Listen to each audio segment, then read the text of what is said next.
Hello বন্ধুরা, আমি শম্পা নিয়ে চলে এসেছি তোমাদের সামনে একটা নতুন ভিডিও নিয়ে। হুকের ঘর আর হুক পট্টি আমরা কি করে লাগাবো সেটা।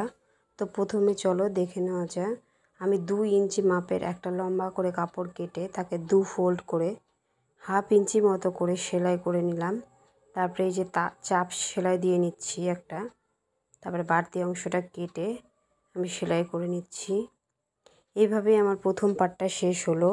এবার হুকের ঘর যেখানে আমরা হুকটা লাগাবো সেই অংশটা তৈরি করব।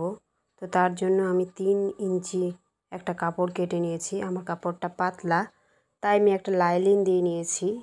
এবার একইভাবে হাফ ইঞ্চি করে আমি সেলাই করে নেব। নিয়ে ফিনিশিংয়ের জন্য এর উপরে একটা চাপ সেলাই দিয়ে নেব। তারপরে এই যে দেখো হাফ ইঞ্চি মতো ফোল্ড করে আপনারা আয়রন করে নিতে পারেন বা সেলাই করে নিতে পারেন। আমি সেলাই করে নিলাম।